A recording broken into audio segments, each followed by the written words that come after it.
Oke, bismillahirrahmanirrahim. Assalamualaikum warahmatullahi wabarakatuh. Ketemu lagi dengan saya Muhammad Adi Sultan, sahabat-sahabat semua yang ada di rumah. Hari ini alhamdulillah kita kedatangan luar biasa ini ya, pakar di bidang perbankan yang secara profesi perbankan sudah sangat luar biasa pengalaman ya. Sudah makan asam garam dan sangat luar biasa, pokoknya keren banget. Tapi tampilannya tetap muda, sahabat-sahabat semua ya. Jadi sahabat-sahabat semua tetap harus bisa melihat secara, ya gapnya nggak jauh. Belajar tentang bagaimana keilmuan yang sangat luar biasa hari ini. Oke, nanti topik apa sih hari ini yang mau saya bahas dengan pembicara pada hari ini? Nah, saya mengingatkan kembali sahabat-sahabat semua, tetap stay tune di STI Ekuitas, di YouTube channelnya STI Ekuitas, karena sahabat-sahabat akan dapat keilmuan banyak, mulai dari ilmu manajemen, ilmu ekonomi, akuntansi, keuangan dan perbankan, dan juga nanti bicara tentang kewirausahaan ya. Nah, sahabat-sahabat semua, hari ini sebetulnya ada keterkaitan dengan bidang terutama keuangan ya, terutama spesifiknya nanti dibicara tentang manajemen risiko. Nah, sebetulnya kalau kita mau bicara sederhana dulu, sebetulnya kan di satu kehidupan itu kan yang namanya risiko pasti ada ya. Di dalam satu organisasi yang namanya risiko itu tentu ada. Nah, seperti apa sih kita dalam mengelola risiko-risiko tadi? Nah, nanti akan dibicarakan langsung oleh pembicara hari ini. Baik, sebelum lebih jauh tentang bagaimana manajemen risiko ini muncul dan segala macam, saya mau bicara sedikit tentang CV beliau ya, sahabat-sahabat semua. Jadi beliau ini sebetulnya termasuk dosen lah, dosen senior di STI Ekuitas ya, dosen senior di STI Ekuitas, dan insya Allah ini calon guru besar, sahabat-sahabat, calon profesor STI Ekuitas ya, sahabat-sahabat semua. Baik, beliau ini history sebagai pegawai banknya sudah sangat luar biasa. Dari tahun 76 sudah menjadi pegawai bank, dan terakhir beliau menjabat sebagai Direktur Kepatuhan dan Manajemen Risiko di PT Bank Jabar Banten periode 2007 sampai 2011. Dan di STI Ekuitas beliau pernah di wakil ketua bidang kemahasiswaan dan juga wakil ketua di bidang sumber daya manusia dan juga keuangan. Nah, gak perlu panjang lebar lagi, kita sambut Bapak Dr. Heri Ahmad Buhari ya. Tepuk tangan buat Pak Heri ya. Baik, selamat datang Pak Heri. Punten ini agak santai ya. Pak Herinya santai tapi saya pakai batik ini, jadi aduh, saya salah kostum ya. Baik, Pak, bicara resiko gitu ya. Sebetulnya kenapa resiko itu harus dikelola Pak ya? Terima kasih Pak Adib, selamat siang teman-teman sekalian. Jadi memang pada kesempatan ini saya menyampaikan topik tentang risiko, karena risiko itu satu hal yang memang penting baik di dalam kehidupan, ya, artinya household, keluarga, kemudian bisnis maupun pemerintahan. Ya. Pak Adib mungkin masih ingat dulu ada iklan Coca-Cola ya.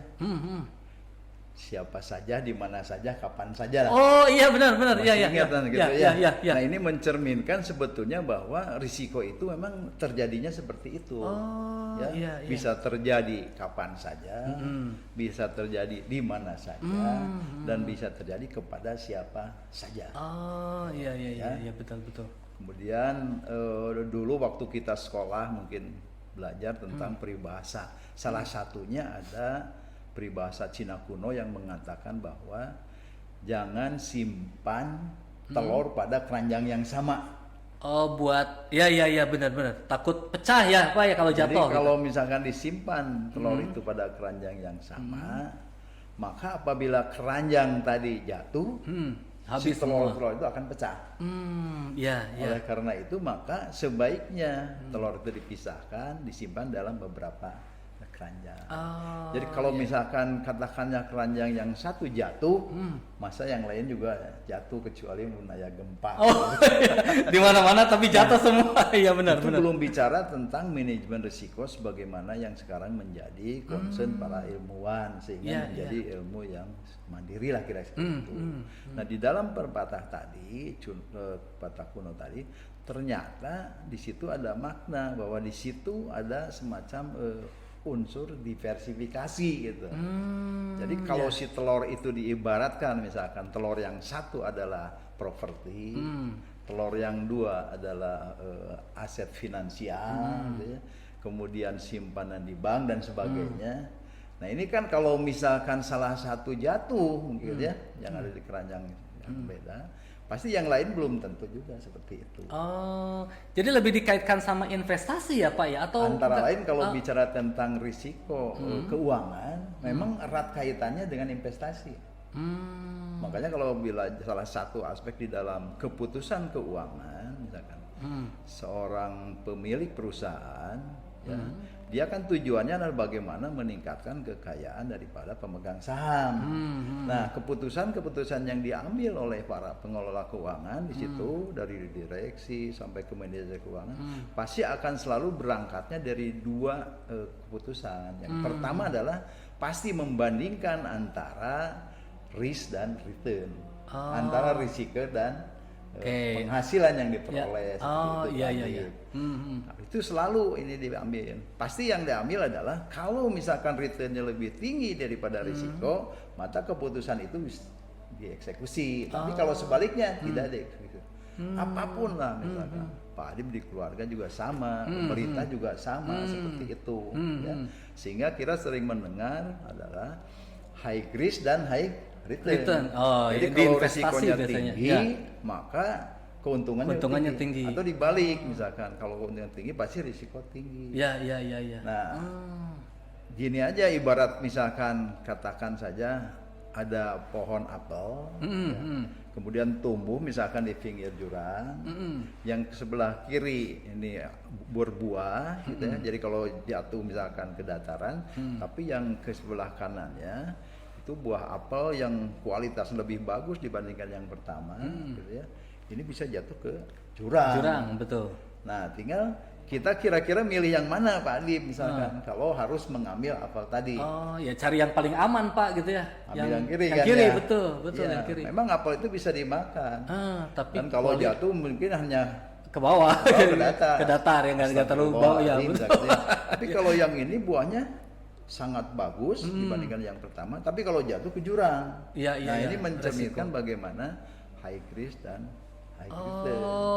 Tinggal Pak Adib pertanyaannya gini, bisa nggak kita ngambil kualitas apel yang besar, bagus gitu ya, yang tadi jatuh ke jurang, tapi risikonya seperti yang di dataran ini? Bisa ya harusnya ya. Kira-kira gimana misalkan? Secara logika sahabat-sahabat semua ya, itu berarti resiko tinggi Pak. Kan berarti kan jurang ya, jurang. Tapi kalau diakalin mungkin bisa Pak. Seperti apa misalnya kita pasang jaring di bawah misalnya gitu ya, gitu. Terus kemudian mengambil pakai alat gitu kan. Nah ini begitu benar ya. Nah jadi kalau bicara tentang tadi jaring, alat atau metode misalkan itu, nah itu adalah manajemen risiko. Oh, jadi yang membantu. Jadi bicara tadi alat, metode itu manajemen risiko. Oh, iya. Tapi meskipun misalkan ada manajemen risiko kelolaan itu, tapi risikonya kira-kira hilang atau enggak? Enggak, ada, pasti ada tetap risiko. Tetap ada, hanya yang tadinya jatuh ke ke jurang, sekarang menjadi ke dataran. Iya. Disitulah filosofi bahwa risiko itu memang tidak bisa dihilangkan, tetapi dimulai ilmu manajemen. Oke. Nih, sahabat-sahabat semua, baik. Ada ilmu baru sedikit nih. Jadi ternyata resiko itu tidak bisa dihindari, betul ya Pak ya? Betul. Tidak bisa dihindari, tapi minimal ya tidak bisa dihilangkan, tapi minimal bisa diminimize ya dengan dikelola dia. Itu makanya kenapa manajemen risiko itu muncul. Nah, itulah sih ilmu manajemen risiko. Iya. Oh, ya itu filosofinya ya Pak ya. Betul. Makanya sekarang di dalam setiap aktivitas apapun misalkan gitu ya, apakah itu misalkan individu atau perusahaan atau pemerintahan, itu pasti selalu berbasis kepada si risiko. Oh, iya. Itu ya. Itu satu hal yang memang perlu kita pahami tentang pentingnya si risiko ini. Betul. Gitu. Oh, iya. Dia bisa datang kapan saja, siapa dan sebagainya. Gitu. Berarti memang harus spesialis ya, Pak ya kalau betul. Hanya memang bahwa dulu risiko itu kalau di dalam paradigma yang lama pendekatannya selalu kepada keuangan saja, ya. Oh, makanya Tapi kenapa di dalam perkembangan tidak hanya keuangan saja. Gitu. Kan kalau orang awam dulu manajemen risiko tuh identik sama orang keuangan sama perbankan biasanya, Pak. Ya, betul. Tapi kan tidak semua risiko itu selalu dikuantifisir seperti halnya misalkan tadi dalam bentuk indikator-indikator keuangan. Sebagai contoh, Pak Adi, misalkan kalau misalkan katakan di sebuah bank, kan kalau kita ke bank, itu kan di frontliner itu ada katakanlah ada seorang teller, gitu ya. Iya, betul. Kemudian ada seorang customer service dan sebagainya. Tanggung jawab seorang teller itu atau untuk menilai kinerja seorang teller itu bagus tidak bekerjanya, itu dinilai dari apakah nanti pada saat akhir hari gitu ya, jumlah uang secara fisik sama nggak dengan catatan yang dia lakukan. Artinya kan dia nerima setoran, melakukan pembayaran, kemudian dicatat, dia nerima berapa, kemudian dia bayar berapa, berapa sisa uang atau saldo uang yang harus ada. Katakanlah 100 juta. Ya, benar. Nah, ini catatan dia 100 harus juta. sama. Ya. Ini dengan uang fisiknya sama nggak? Kalau misalkan ternyata sama, berarti kinerjanya bagus. Ya benar logis. Kemudian misalkan katakan saja si teller tadi, jadi tugas utama itu. Tapi kemudian misalkan dia pada saat dia bekerja, salah satu nasabah yang datang ke dia, mungkin ada atasannya, gitu ya. Mungkin juga misalkan dia katakan dosennya seperti kita ya. Benar. Nah, si yang datang belakangan ini diprioritaskan pelayannya. Sementara sebelumnya banyak misalkan mahasiswa yang ngantri yang udah dia memiliki nomor antrian. Harus kan pelayanan itu berdasarkan nomor antrian. Betul. Tapi si seorang teller tadi dia mengutamakan yang katakan antrian datangnya yang belakangan. Iya, karena pertimbangan dia tadi karena dosennya, dosen dan sebagainya. Iya, benar. Gitu. Nah, itu merupakan bagian tugas dia yang sebetulnya di luar kinerja yang tadi soal uangnya cocok dengan si pencatatan. Iya. Nah, kemudian dari katakanlah yang teller lakukan seperti tadi, ini si para nasabah yang merasa katakanlah didahului ya, betul. Kemudian dia kan timbul semacam ketidakpuasan. Betul, iya. Kalau zaman sekarang kan langsung aja posting. Iya, posting ya, diviralkan lah. Iya, pelayanan teller mengecewakan. Benar. Pelayanan teller Bank X mengecewakan dan sebagainya. Kemudian direspon sama yang lainnya seperti gitu kan. Iya. Akhirnya menimbulkan katakanlah pandangan negatif kepada bank itu. Berdampak ya. Iya. Nah, pandangan negatif ini juga merupakan risiko. Risiko apa yang ada dari perilaku seperti tadi? Yaitu larinya ke masalah risiko reputasi. Oh, ada risiko reputasi di sana ya. Risiko reputasi ini berkaitan dengan uang? Kan tidak. Betul. Tapi akibat daripada dampak risiko reputasi tadi memberikan negatif yang katakanlah berkelanjutan dan akhirnya memang kepada kinerja keuangan juga. Sama juga seperti halnya misalkan di kita di lingkungan sekolah. Jadi kita bagaimana harus melayani mahasiswa, jangan sampai dia kecewa. Kemudian kalau zaman sekarang kan dia posting hal yang itu juga berdampak terhadap kita. Oleh karena itu maka kalau bicara risiko tidak hanya bicara tentang finansial, tapi all business risk, seluruh risiko itu mah paling sulit itu. Iya. Nih lihat bersama-sama semua ya. Ini tuh baru kulit ya, tapi udah, ini nggak bisa cuman setengah jam ya Pak ya, harus berapa semester Pak kalau di kuliah Pak? Ada satu semester manajemen risiko? Sebetulnya mah ada merupakan satu konsentrasi sih sebetulnya. Kalau sekarang, kalau nanti pengukurannya, apalagi kalau tadi sifatnya yang kuantitatif, ke statistik kemana dan sebagainya. Oh ada ya, jadi memang spesifik ya. Bisa dijadikan sebagai profesi nggak sih Pak manajemen risiko? Bisa Pak. Bisa. Bahkan tadi kan di dalam Ya, CV betul. saya Ya, ya betul, terakhir betul. kan itu Ya. saya ikut sertifikasi misalkan Sampai berapa level itu, Pak? Ya. Kalau di perbankan itu sampai level 5. Oh, sampai level 5. Dan itu sifatnya wajib. Seorang direksi yang katakan saja memegang tadi jabatan tadi itu menjadi wajib, dan itu ada ketentuan dari Bank Indonesia. Sampai level 5 ya. Betul. Iya, iya, Kemudian untuk yang katakan sudah terjun juga sama, ada gelar-gelar profesi dan sebagainya. Memang menjadi semacam ilmu baru yang memang menarik untuk dipelajari. Iya. Gitu. Jadi syarat jadi direksi itu sahabat-sahabat semua harus punya sudah sertifikasi manajemen resiko ya, sampai level berapa? 5 ya, Pak? Level 5. Level 5 ya. Dulu pada saat keluar ketentuan baru untuk manajer yang paling bawah lini misalkan gitu ya. Itu harus syaratnya adalah level 1. Level 1. Naik ke atas makin tinggi. Ini mencerminkan bahwa memang semakin tinggi jabatan karena dia kan lebih semakin tinggi risiko yang dihadapi. Itu kalau yang di karir perbankan ya, Pak ya. Iya. Kalau yang di luar perbankan saya kira sama saja. Sama ya, sama. Kemarin terakhir yang sertifikasi itu malah di lembaga pendidikan, Pak. Di perguruan tinggi. Kita belum ada ketentuan dari menteri bahwa kita harus menerapkan mengenai manajemen risiko. Padahal sebetulnya kalau di dalam bisnis, dalam organisasi ada aturan, tidak ada aturan, sejak bisnis itu dibentuk, di situ sudah melekat unsur risiko. Oh, benar ya sahabat. Risiko, Nah, sahabat-sahabat ini tuh nambah lagi ya. Ternyata sahabat-sahabat nih yang masih bingung profesi apa, ternyata manajemen risiko itu bisa dijadikan sebagai satu profesi kepakaran ya, Pak ya. Betul. Kepakaran. Baik, Pak. Ini tuh baru kulit ya, tapi udah menarik. Pak, hari ini mau cerita tentang apa nih, Pak? Manajemen risiko. Kan sahabat-sahabat di rumah juga mungkin pengen tahu ya. Mungkin dasar-dasar lah seperti apa sih manajemen risiko segala macam gitu, Pak. Tadi ya. Jadi yang pertama harus bedakan dulu antara risiko dan ketidakpastian. Risiko dan ketidakpastian. Sama kira-kira nggak risiko dengan ketidakpastian? Kalau risiko itu berarti melekat pasti ada risiko ya. Kalau ketidakpastian juga sama ya. Aduh. Memang secara sepintas sama ada yang ya. mengatakan sama betul, atau betul, Sekarang kita contohkan gini. Kalau mahasiswa ujian, betul. lulus, tidak lulus kan? Ya benar. Gitu ya. Betul. Kalau bisnis, untung, rugi. Atau rugi. Iya betul. Gitu ya. Iya. Kemudian kalau misalkan personal, sehat, sakit. Iya benar. Mana yang ketidakpastian, mana yang risiko?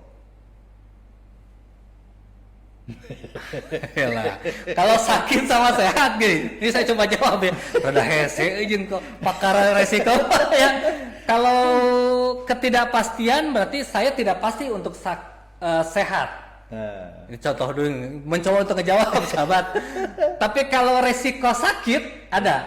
Jadi kalau ketidakpastian itu kan tadi kemungkinan bisa sehat, kemungkinan bisa sakit. Ya, iya. Kemungkinan lulus, kemungkinan tidak lulus. Benar. Kemungkinan untung atau kemungkinan rugi. Itu ketidakpastian.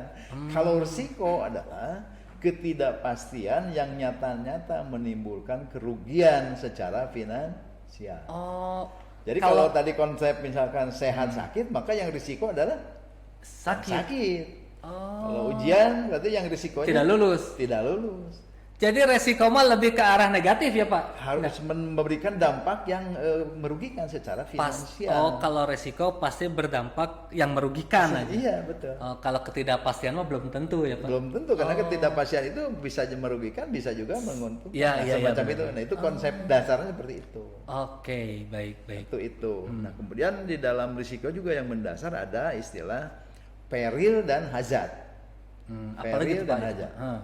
Kalau peril itu adalah sesuatu yang berpotensi menimbulkan risiko. Contoh, bensin menimbulkan risiko nggak kira-kira? Menimbulkan risiko. Pasti. Ya. Aliran listrik. Ya pasti. Ya. Api. Sama. Ya benar. Kalau misalkan menyimpan bensin dekat api, resiko. Berarti kan mempercepat terjadinya kebakaran kan? Betul. Nah, berarti kalau peril atau potensi risiko, kalau hazard itu adalah perilaku yang mempercepat timbulnya risiko. risiko. Ada juga ya Ada, perilaku seperti ya. itu. Iya, Nah, disinilah kalau bicara tentang perilaku, berarti bicara tentang orang. Nah, sehingga orang itu menjadi satu hal yang penting di dalam manajemen risiko, kayak gitu. Makanya sering ada yang mengatakan pendapat bahwa sebaik apapun manajemen risiko di satu perusahaan, lembaga atau dimanapun, itu akan sangat tergantung kepada orang. Oke, tergantung kepada orang. Wah, ini keterkaitan sampai ke leadership segala macam ya Pak ya. Semuanya, personal. Iya. Belum lagi menyangkut tentang perilaku risiko misalkan. Perilaku risiko misalkan. Ada orang itu yang memang dia masuk kepada kelompok yang dia itu risk avoidant, menghindari risiko. Ya, pinginnya aman-aman. Benar. Kemudian ada yang dia itu risk taker, ngambil risiko. Contohnya tuh pembalap motor GP, kira-kira dia masuk ke kelompok yang mana? Ya high risk Pak. Risk taker kan? Risk taker, benar. Nah, kalau misalnya dia masuk kepada risk avoidant, berbalap ya. Di belakang harus pakai rider kayak gitu. Iya benar, pakai rider. Ya, benar. Yang ketiga adalah yang risk netral. Dia mau gimana ramenya aja gitu. Iya. Nah, tinggal tadi kenapa misalkan si pembalap motor GP itu dia berani bahwa tahu itu berisiko.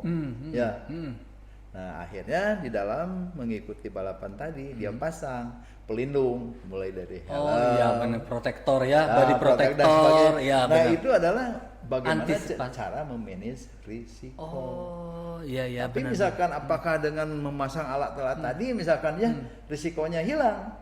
Tidak, benar, kan seperti sekarang siapa Marquez itu kan sampai sekarang masih itu karena padahal dia tahu misalkan akan terjadi itu kan tidak tahu kapan gitu kecelakaan nggak ada terus di balapan di mana dia juga tidak tahu. Betul benar. Dia sebagai seorang juara juga tetap juga kena risiko. Betul pernah kecelakaan pasti sama. Nah, jadi mudah-mudahan misalkan dengan katakanlah memahami tentang tadi manajemen risiko di dalam setiap kita beraktivitas apapun lah gitu harus berbasis risiko. Nah, sahabat-sahabat semua, nambah lagi nih ya. Ternyata sahabat-sahabat semua, ketika sahabat-sahabat keluar rumah sudah mulai mikirkan di situ ada resiko ya. Pacaran aja ada risiko. Pacaran ada resiko kata Pak Heri itu sahabat. Pacaran itu ada resiko. Resikonya apa Pak? Jadi tinggal kita bagaimana memanage risiko. Benar, serius. Ya, jadi ternyata manajemen resiko itu bukan semata-mata ilmu yang harus kita pelajari secara profesi juga ya Pak, tapi memang bisa diaplikasikan, sangat bisa diaplikasikan. Diaplikasikan. Seringkali saya ke mahasiswa atau kepada siapapun yang bicara tentang manajemen itu ada 3 benang merahnya yang paling penting di dalam memanage risiko. Apa tuh Pak? Jadi yang pertama adalah identifikasi. Identifikasi itu artinya gini. Kalau kita akan melakukan aktivitas, kira-kira risiko apa saja yang akan timbul? Seperti tadi, kalau di bank ada risiko kredit, risiko likuiditas, risiko operasional dan sebagainya. Nah, kemudian setelah identifikasi, kemudian diukur.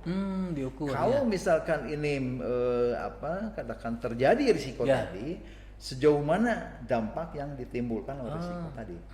Seperti seorang teller tadi misalkan itu, benar. apakah menyangkut dianya sendiri, unit kerja sendiri, atau bank secara keseluruhan, atau mungkin misalkan perekonomian secara keseluruhan. Nah itu diukur.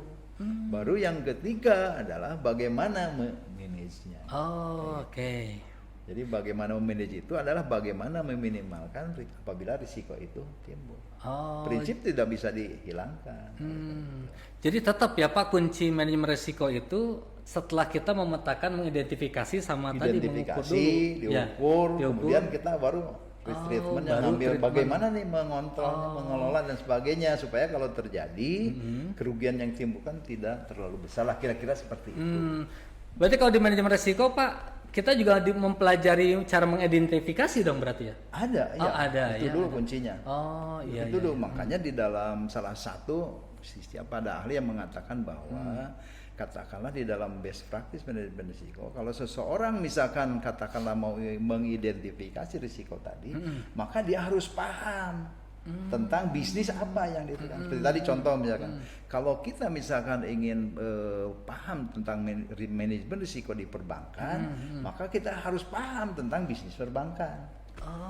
Kalau kita ingin mengetahui misalkan tentang risiko di pertambangan, maka kita harus paham tentang bisnis. Betul. Kemudian di pendidikan sama juga sama. Nah itu, karena kata kuncinya seperti tadi. Ya. Nah baru kalau kita sudah seperti itu, maka tadi terakhir bagaimana kita mengelolanya gitu ya. Ada beberapa cara itu yang dilakukan.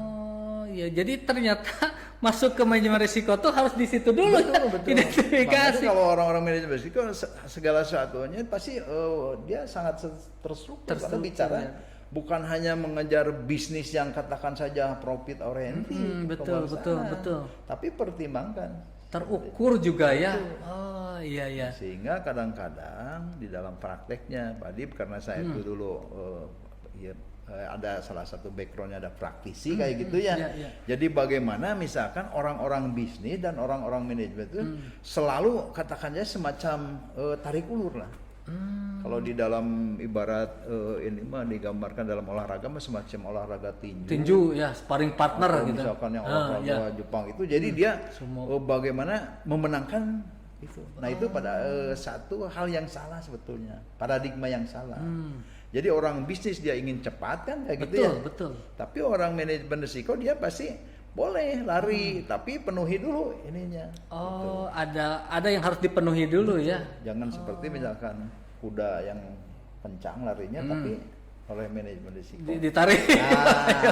Tapi bagaimana bisa kencang tapi juga seimbang ya, betul gitu. Selamat. Betul. Makanya di situ ada semacam perbedaan antara paradigma yang lama dengan paradigma yang baru di dalam memanage risiko. Dalam paradigma yang lama, manajemen risiko itu intinya pertama, manajemen risiko dilakukan apabila dibutuhkan gitu. Jadi sifatnya hanya ad hoc saja seperti itu. Seperti kalau di perguruan tinggi, kalau kita mau akreditasi misalkan baru langsung dilakukan. Kalau tidak. Pada saat kuliah kalau mau ujian baru belajar, kalau tidak ujian enggak. Nah itu paradigma yang lama. Tapi kalau paradigma yang baru, manajemen risiko itu harus dijadikan semacam bagian daripada tugas dia. Mau ujian mau tidak tetap belajar. Mau ada pemeriksaan tidak tetap patuhi. Jadi ada aturan-aturan yang tetap harus dijalankan. Dari sisi tadi progresnya. Kemudian yang kedua, manajemen risiko itu pada yang lama itu hanya yang ngurus itu hanya misalkan bagian-bagian yang memang berkaitan dengan itu, dengan risiko gitu. Bagian accounting, auditing, misalkan keuangan dan sebagainya. Yang lain-lain apalagi pemasaran tidak urusan seperti itu. Nah, tetapi di dalam perkembangan yang baru, paradigma yang baru, itu semua aspek itu ada di situ. Meskipun orang pemasaran juga harus berpikir misalkan bagaimana resiko. Benar. Sepakat kalau yang itu saya sepakat Pak. Saya lebih bagus yang paradigma baru ya. Harus. Kemudian yang lainnya juga sama. Kalau dulu misalkan selalu bicara tentang financial risk, risiko yang berkaitan dengan keuangan gitu ya. Nah ternyata yang sekarang tidak hanya keuangan, yang lain juga.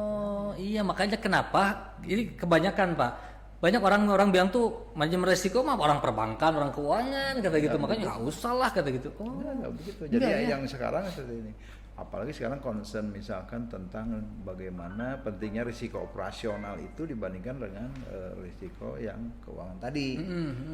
Ini concern ini semakin meningkat pada saat terjadinya ini yang double WTC Amerika yang di tabrak ya, betul. Ya.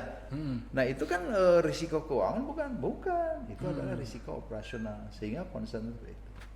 Pandemik sekarang risiko keuangan bukan? Saya baru mau nanya itu tadi. Saya mau dari tadi nunggu kesempatan. Ini pandemi nih. Nah, kaitannya sama manajemen risiko apa nih Pak? Nah, gitu ya. Nah, kalau di dalam belajar perbankan itu pandemic risk ini merupakan new risk, jadi risiko yang baru. Kan kalau di perbankan hanya 8 risiko, kalau perbankan di kita diidentifikasi hanya risiko kredit, likuiditas, operasional, risiko pasar, kepatuhan, kemudian hukum sama strategi kayak gitu. Nah, tadi terjadinya pandemi itu di mana masuknya kayak gitu ya. Nah, benar, ternyata diidentifikasi sebagai new risk, risiko yang baru kayak gitu. Ini dulu sebelum pandemik yang COVID-19 ini, sebelum-sebelumnya pernah terjadi ada flu babi, flu burung ya, gitu ya. tapi kan tidak seheboh sekarang. Iya, nah sekarang seperti itu. Nah, sekarang dengan pandemi ini akhirnya kan semua bisnis terkena, termasuk juga perbankan, pendidikan juga sama seperti semua itu. Ya. Nah itu, apakah misalkan bisa dihilangkan? Kan belum tentu. Belum tentu, ya betul. Karena kita tahu kan belum ada obatnya apa betul, dan sebagainya. Betul. Jadi bagaimanalah meminimalisir sehingga ada yang harus pakai masker, itu pencegahan, menurunkan resiko kan itu ya, jaga jarak dan sebagainya dan sebagainya. Kan berarti gini Pak, coba kalau saya kaitkan nih, pandemi terjadi. Betul. Nah, terus pihak organisasi sudah melakukan yang namanya manajemen resiko. Nah ini berarti apa yang harus dilakukan? Di riset ulang lagi kah? Atau dia mencoba untuk memanage kembali risiko tadi sehingga tidak terlalu kena resesi dan sebagainya misalnya gitu? Iya. Istilahnya tadi, jadi karena prinsipnya bahwa risiko itu tidak bisa dihilangkan, hanya bisa diminimalisir. Jadi upaya-upaya itu aja yang harus dilakukan oleh siapapun, baik oleh individu, perusahaan atau pemerintah dan sebagainya kayak gitu. Makanya di dalam ada beberapa cara untuk memanage risiko secara konsep. Yang pertama adalah risk avoidance, menghindari risiko. Menghindari risiko itu seperti apa? Tadi kalau tahu misalkan ini berisiko, kita tidak lakukan.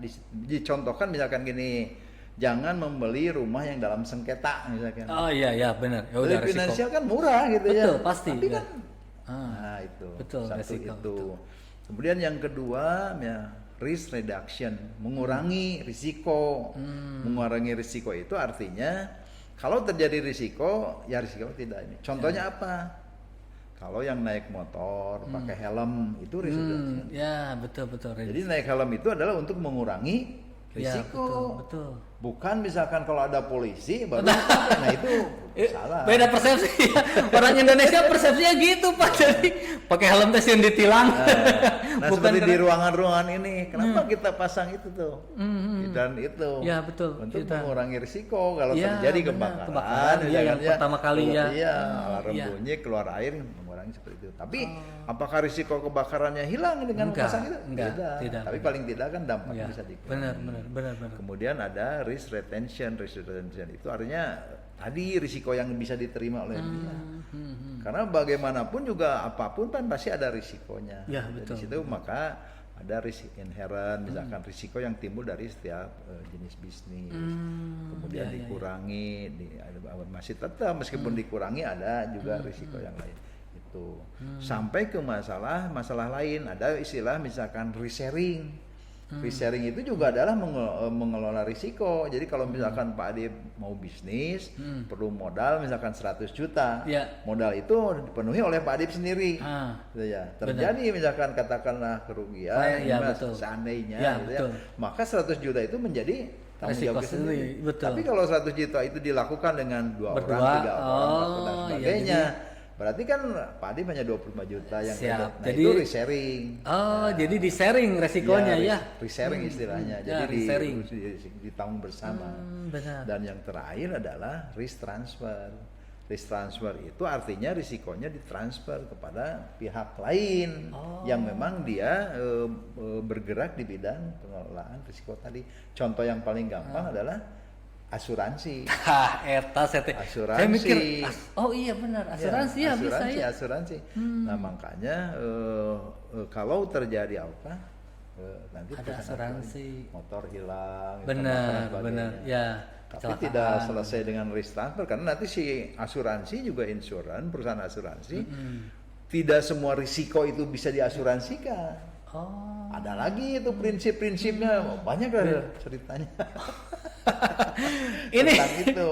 Baik, ini nggak bisa cuman sekali jalan satu tayangan selesai, ternyata banyak gitu ya. Banyak juga.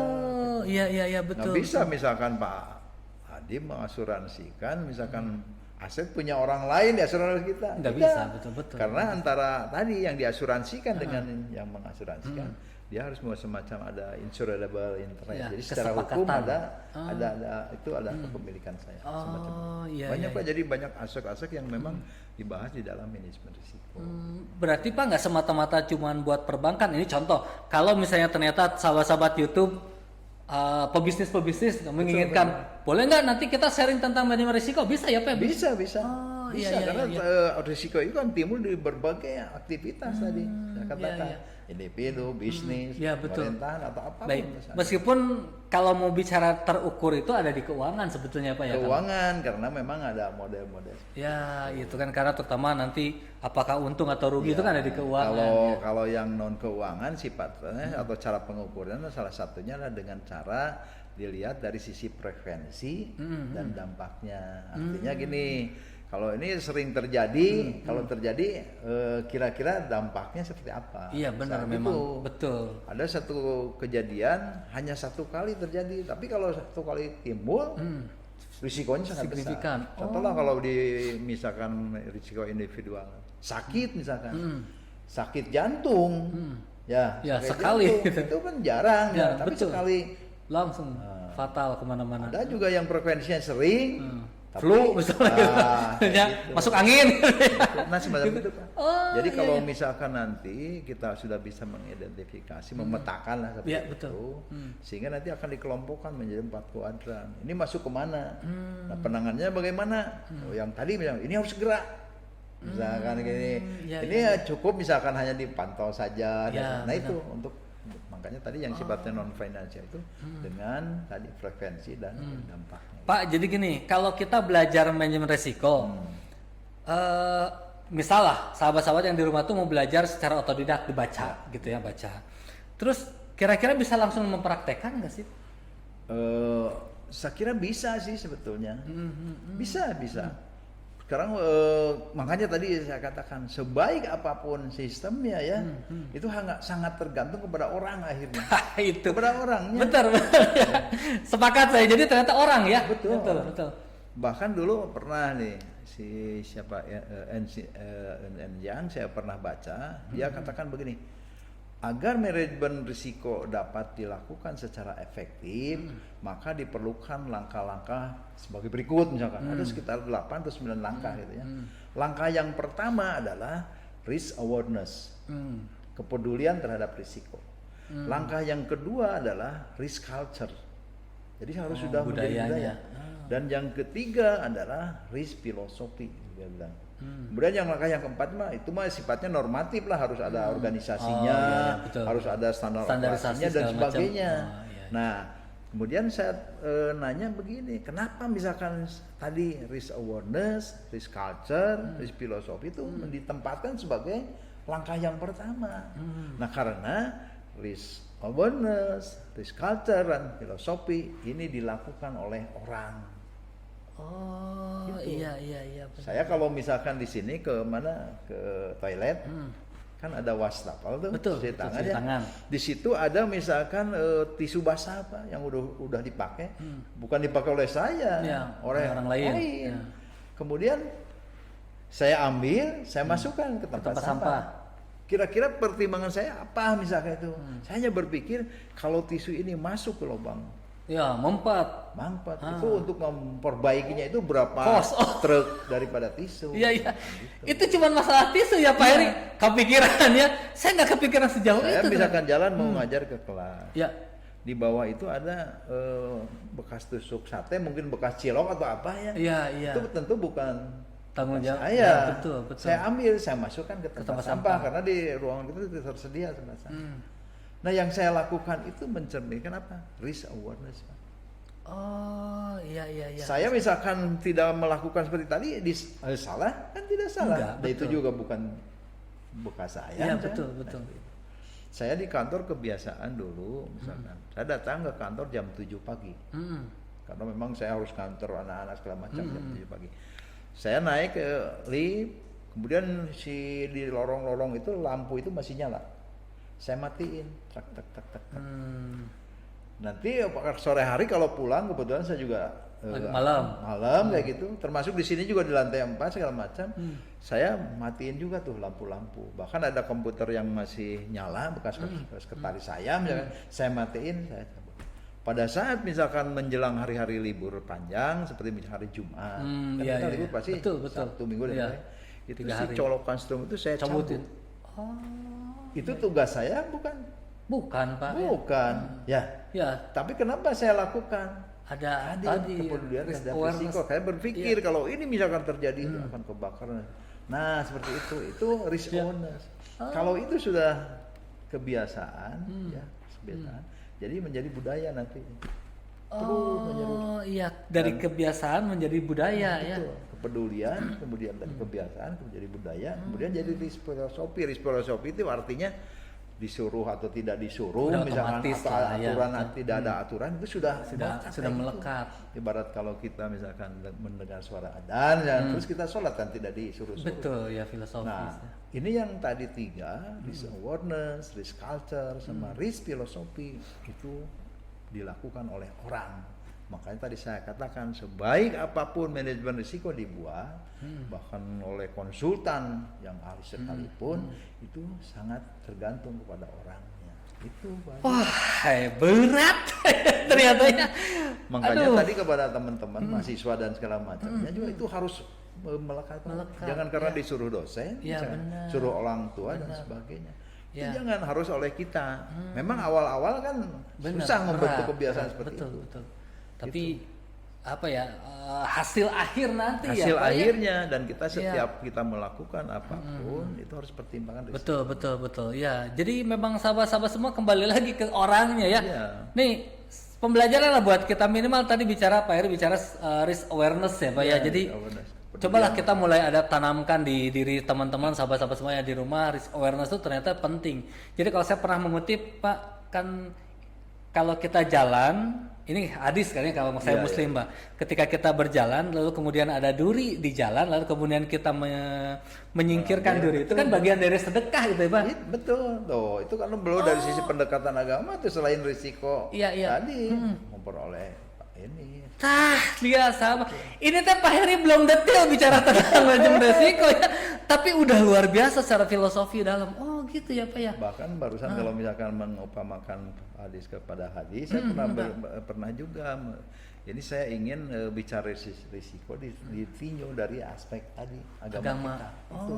Karena saya yakin bahwa kalau di dalam Al-Qur'an hadis itu ada tentang kehidupan apapun pasti ada lah pasti, gitu. Betul. Bahkan mungkin semua juga pasti tujuannya adalah bagaimana memanage risiko supaya kita itu hidup selamat di dunia akhirat. Husnul khotimah. Betul. Ke situ apapun. Iya benar. Apapun gitu. Iya. Seperti misalkan mahasiswa bisa misalkan mendapatkan nilai A tapi dia tidak belajar. Bisa Pak. Bisa. Tapi nyontek gitu. Risikonya risiko tadi nyontek. Berarti kan risiko betul. Tuh sahabat-sahabat semua yang di rumah ya, penjara rontek resiko tinggi, tapi mana gitu kan? Kan ada kata-kata mahasiswa, Pak saya mau udah belajar ngan menang cewek angker itu memang takdirnya. Gitulah jadi kalau memang ini katakanlah dilakukan, diamalkan, betul, diaplikasikan. Betul. Apa yang kita lakukan itu pasti berbasis risiko lah. Ya, dan ringan sebetulnya. Ringan ya. Gitu. Ternyata manajemen risiko itu ketika bicara orang persoalan jadi berbeda ya. Berbeda. Meskipun misalnya dia sudah masuk sampai 5 level. Ya 5 level segala macam. Tapi ketika masuk ke orangnya susah. Baik. Apalagi tuh Pak kalau bicara risiko itu kan manajemen risiko banyak ya. Banyak. Nah ini kemudian kalau misalkan katakan ini, kalau misalkan di dalam kita belajar tentang bisnis kan ada fungsi-fungsinya tuh ya. Iya Pak. Misalkan kalau saya sering menganalogkan gini karena saya juga merupakan aspek orang keuangan gitu ya. Kan kalau fungsi bisnis itu dianalogkan seperti bangunan misalkan. Kalau bangunan itu kan ada atap, betul.